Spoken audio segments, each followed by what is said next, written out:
لیکن 3 دن حضور نے یہ باجماعت نماز پڑھا دی، لیکن پڑھائی ہے وہ تہجد کے وقت، یعنی لوگ رات کے وقت جو بھی ہے کھڑے ہیں، جاگ رہے ہیں، قرآن پڑھ رہے ہیں، لیکن یہ کہ خاص تہجد کے وقت آپ اپنے حجرے سے برآمد ہوئے تو لوگ جمع ہو گئے، آپ کے گرد جمع ہو گئے۔ آپ نے 3 دن یہ 8 رکعتیں جو تہجد کی حضور کی ہوتی تھی، وہ آپ نے 8 رکعتیں پڑھائیں باجماعت،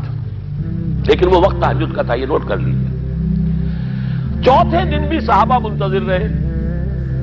کہ اب حضور برآمد ہوں گے، تشریف لائیں گے، نہیں آ رہے حضور، تو کچھ کھنگار بھی رہے ہیں، کہیں پتہ نہیں حضور کہیں اونگ نہ آ گئی ہو تو ہماری آوازوں سے جاگ جائیں، پھر بھی نہیں آئے حضور۔ اگلے روز آپ نے فرمایا کہ میں جان بوجھ کر نہیں آیا، میں اگر یہ متواتر تمہیں پڑھاؤں گا تو یہ تم پر فرض ہو جائے گی۔ یہ ہے وہ رافت اور رحمت، بالمومنین رؤوف الرحیم، جو اللہ تعالیٰ کی شان ہے رحمان الرحیم ہونے کی، بالمومنین رؤوف الرحیم، یہ محمد الرسول اللہ بھی ہے، تم پر یہ سختی جو ہے یہ تمہارے لیے قابل برداشت نہیں ہوگی، لہذا میں نے یہ 3 دن صرف پڑھائی ہے، اگر مسلسل پڑھاتا تو فرض ہو جاتا۔ یہاں تک تو ہے حکمت نبوی کا معاملہ، اب آیا حکمت صحابی یا حکمت خلیفہ راشد۔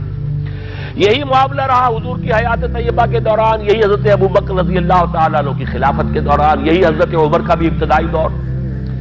لیکن دور خلافت عمر فاروق کے دوران یہ واقعہ آیا کہ حضرت عمر داخل ہوئے مسجد میں، دیکھا رات کے وقت ابھی کوئی باجماعت تراویح کا کوئی انتظام نہیں تھا، آپ نے دیکھا کچھ لوگ مسجد کے اس کونے میں کھڑے ہیں، ایک حافظ ہے، ساتھے تو حافظ نہیں ہوتے تھے نا، تو کوئی حافظ ادھر، انہوں نے 5 6 7 8 آدمیوں نے کسی حافظ سے گزارش کی، وہ انہیں قرآن سنا رہا ہے، وہ کھڑے سن رہے ہیں، کوئی دوسرے کونے میں ایک جمگھٹا ہے کہ اس پہ تیسری طرف ہے، کہیں ہے، تولیوں کے اندر لوگ جو ہے وہ قیام اللیل کا حق ادا کر رہے ہیں۔ آپ نے فرمایا کیا ہی بہتر ہو کہ یہ سب جمع ہو جائیں ایک امام کے پیچھے، اور پھر یہ کہ اسے عشاء کے ساتھ متصل رکھ دیں، تاکہ جس کو کہتے ہیں عربی میں ما لا یترک کلہ لا یترک کلہ، اگر کوئی شے کل کی کل حاصل نہیں ہو سکتی تو کوئی شخص بھی مسلمان بالکل محروم نہ رہ جائے، کم سے کم یہ 20 رکعت تراویح تو پڑھے اور قرآن سن لے، تاکہ کسی نہ کسی درجے میں تو اس کا بھی حصہ ہو جائے اس کی برکات میں سے۔ یہ ہے حکمت حضرت عمر فاروق کے فیصلے کی۔ اور چونکہ حضور نے فرمایا علیکم بسنتی و سنت الخلفاء الراشدین المہدیین، تم پر لازم ہے کہ میری سنت کو اور میرے خلفاء راشدین کی سنت کو مضبوطی سے پکڑو، یہ وجہ ہے کہ فقہاء اربعہ جو ہیں ہمارے، وہ سب کے سب اس کو واجب کے درجے میں رکھتے ہیں، اس لیے کہ یہ فیصلہ حضرت عمر کا ہے، عمر خلیفہ راشد ہیں